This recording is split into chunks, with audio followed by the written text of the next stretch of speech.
के अध्यक्ष कुलदीप पठानिया जी से बात हुई, पार्लियामेंट मिनिस्टर हर्षवर्धन जी से बात हुई।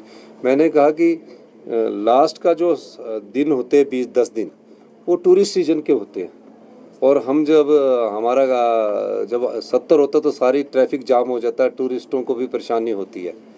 तो अब हमने कहा कि और जो उनकी बुकिंग होती है, जो बेचारे धर्मशाला में होटल का कारोबार करते हैं, पर्यटन का कारोबार करते हैं, उनकी सारी बुकिंग कैंसिल करनी पड़ती है और उनके पर्यटन उद्योग को भी नुकसान होता है। तो हमने कहा कि अगर हम ये 1 नवंबर के लास्ट सप्ताह में रखें तो इनसे उन जो धर्मशाला के कांगड़ा के होटल वाले हैं उनको भी फ़ायदा होगा, ना बुकिंग कैंसिल करनी पड़ेगी, और जिनके होटल बेचारे अभी खाली चल रहे हैं, जब हमारा सेशन होता है तो सारे होटल बुक हो जाते हैं, तो उनको और व्यापार करने का मौका भी मिलेगा। इस ढंग से हमने पहले करने की कोशिश की है, और ये इतिहास का सबसे लंबा विंटर सेशन कांगड़ा में होने जा रहा है। ये कांगड़ा के लोगों को भी बड़ी खुशी की बात है कि सबसे लंबा 8 दिन का ये सेशन होने जा रहा है।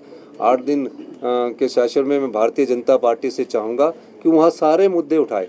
हम इसलिए मौका उनको देना चाहते कि वो सारे मुद्दे लेके आए, सबसे संबंधित मुद्दे लेकर आए। महज हमारी किस प्रकार से आप आपदा प्रभावित परिवारों की सहायता करेंगे वो भी हमें बताएं। महज बयानबाजी से तो ठीक है, आप तनाव में रह रहे हैं, आपके 5 गुट हैं, तो आपको सब लोगों को अपनी अपनी कुर्सी बचानी है, और गुटों की लड़ाई में आप कांग्रेस सरकार पर जो आरोप लगाने की बात करें उसके तथ्यों के साथ लगाएं। संगठन विस्तार कब तक होगा? ये अगले 5-10 दिन में संगठन विस्तार हो जाएगा।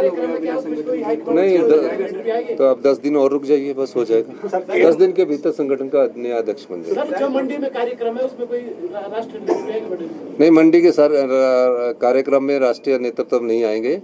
उसमें हमारे जो राजस्व मिनिस्टर होंगे, हम सब मिनिस्टर होंगे, वो उस कार्यक्रम की अध्यक्षता। पंचायत चुनाव समय पर ही होंगे, बहुत बड़ा विवाद चल रहा है, बार बार नेता बयान दे रहे हैं भाजपा के, वो कह रहे हैं कि समय पर नहीं होंगे, आगे टालना चाहते हैं। भाजपा के नेताओं के बयान को आप ज़्यादा सीरियस मत लीजिए, बड़ी गंभीरता से न लीजिए, क्योंकि भाजपा के नेता जब बयान देते हैं उसके बाद पहले जब 2023 में आई थी तो सेशन करवाओ, आपदा में बोला कि आपदा प्रभावित परिवारों के लिए हम प्रस्ताव लेके आए कि उनकी सहायता के लिए, तो वो वॉकआउट करके चले गए।